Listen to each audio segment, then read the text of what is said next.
Riteris vadinasi. Štai, o atidarius pasklinda kvapas baimės ir dar kažko ir magijos. Štai vyro kamuoliukai kaip vištos kiaušiniai.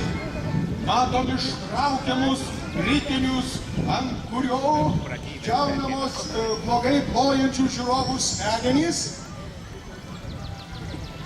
Štai čia matome.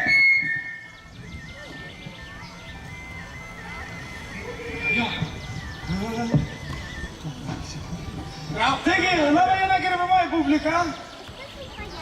Ko jūs taip tyliai? Čia šiaip su jum kalbu. Taigi, kaip jūs gyvenate? Taigi, mėlyje mano, kad gyventumėte dar geriau, aš esu paruošęs savo absoliučiai nepakartojimą pasirodymą, kurį dienų bėgyje kartojau 6 kartus. Ir ar jūs pasiruošę pamatyti mano nepakartojamą šou? Aš negirdžiu jūsų. Labai gerai, mėlyje, visai netrukus man dar reikia maždaug pusę minutės. Aš pasiruošiu ir mes galim parodyti tai, dėl ko šiandieną jūs čia susirinkote. Pats geriausias būdas praleisti paskutinę dieną Trakų pusiasalio pilies menės vidaus kiemo flange. Kaip tvarkoj, taigi, kaip pavadinsi, taip nepagadinsi, bet dar paskutiniai pasiruošimo darbai ir mes pasirengę jums dovanoti pačias gražiausias emocijas, kokios tik gali būti. Man aš labai laimingas esu, kad yra galimybė linksminti žmonės. Ir šiaip man pats cirkas gatvės, kuriuos užsiimu jau 8 metai, yra didžiausia užuovėja ir namai nuo visų gyvenimo negandų ir pinigų. Taigi, mėlyjeji mano, kadangi aš esu kitos krypties gatvės cirko artistas, noriu paklausti, ar yra žmonių, kurie kada nors buvę cirke, pakelkite rankas. Ar yra žmonių, kurie niekada gyvenime nebuvę cirke, rankas pakelkite? Gerai, ir kelkite tie, kas yra buvę zoologijos sode. Beveik visi. Gerai, dabar klausimas, kodėl pabėgė?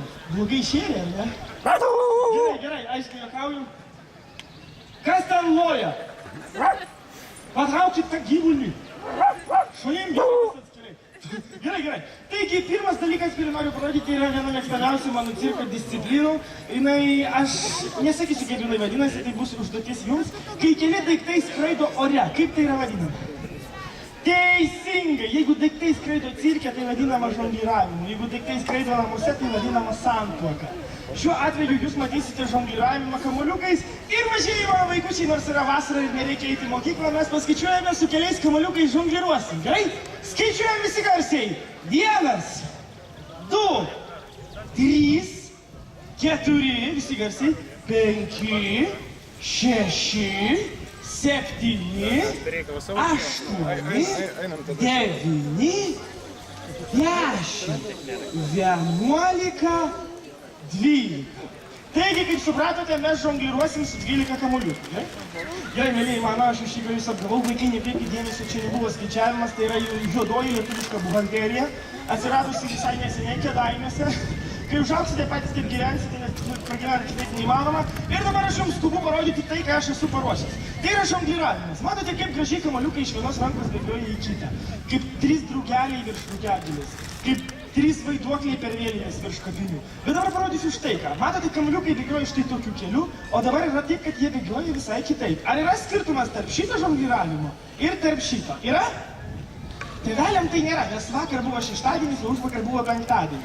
Man irgi tokios pat dienos buvo tomis dienomis, dėl to aš jokio skirtumo nematau. Bet jeigu jūs matot vaikai, viskas gerai ir galim keliauti toliau. Parodysiu vieną triuką, kuris atrodo kaip žongliravimas, tačiau tai nėra žongliravimas. Štai šis. Matote, kairėje rankoje esantis kamuoliukai nesikeičia vietomis ir tai jau nėra vadinama žongliravimu, tai yra vadinama publikos mulkinimu. Matote, jeigu publika patikėjo, kad tai yra žongliravimas, tai galima apgaudinėti ne tik tai, bet ir va taip, ar ne? Jeigu dar tiki, kad tai yra žongliravimas, galima apgaudinėti va taip. Va, kaip čia sunku. Dabar parodysiu vieną triuką, aš nežinau dėl ko, bet šitas triukas tapo mėgiamas tarp visų žonglierių, ypač Europoje, ir šitas triukas tapo mėgiamas po šių metų Eurovizijos. Jisai atrodo štai taip. Na, trūksta tik barzdos, kad gražiai atrodytų šitas triukas. Jūs galite paploti ir galime keliauti toliau, gerai? Tvarkoj. Su kamuoliukais galime padaryti vieną triuką, kurio metu jie laksto viens paskui kitą. Op. Šitas čia parodo senovinę viduramžišką elektros kėdę. Tvarko, kitas triukas yra, vadinasi, dėžutė, nes fone kamuoliukai lakstantis nupiešia dėžutės kontūrus. Tas triukas atrodo štai taip. Daug įvairiausių triukų galime rodyti, bet aš dabar skubu jums parodyti kitą žongliravimo priemonę, kuri vadinasi... Man labai įdomu sužinoti, ar iš publikos yra žmonių, kurie žino, kaip vadinasi šitą žongliravimo priemonę. Tai yra kėglis. Visiškai teisingai. Lietuvių kalboje kėglis yra boulingo žaidimo rekvizito dalis. Kėglį reikia numušti su kamuoliu, ar kėgliu dar vadinamas yra neatsargus pėstysis. Jo? Jeigu jūs jau esate čia, vadinasi, jūs esate atsargus pėstieji. Ir dabar aš jums parodysiu, kaip galima su kėgliu žongliruoti. Žiūrėkite, kaip iš vienos rankos į kitą jie lekia ore, susukdami 360 laipsnių spinduliu. Tai dar nėra viskas, nes aš skubu parodyti jums kitus triukus, kurie yra daug sudėtingesni už šituos, gerai? Su savo triukais kur tik aš nebuvau. Latvijoje nebuvau, Lenkijoje nebuvau, Baltarusijoje nebuvau, Ukrainoje nebuvau, Čekijoje nebuvau, Slovakijoje nebuvau, Slovenijoje nebuvau. Yra tik viena šalis, kurioje buvau, tai yra Škotija. Ir aš nežinau dėl ko, bet škotų žonglieriai žiauriai vengia šito triuko. Aš nežinau dėl ko jie jo nerodo. Gal kad netraumuotų vaikų arba dėl higieninių sumetimų, bet šito triuko Škotijoje nepamatysite. Man aišku, vėliau vienas škotas papasakojo, dėl ko jie vengia rodyti šitą triuką. Papasakojo netiesiogiai, bet ir vieną anekdotą, kad būtent Škotijoje sąvoka lakstymas paskui kiekvieną pirmą sutiktą sijoną įgauna visai kitą prasmę. Ar ne? Taigi žongliruoti galima štai taip. Dabar parodysiu, susitarkim dėl vieno dalyko. Jeigu koks nors triukas jums patiko, jūs galite paploti. Nes kitaip aš perlipu tvorą ir priploju jūs. Gerai? Tvarkoj.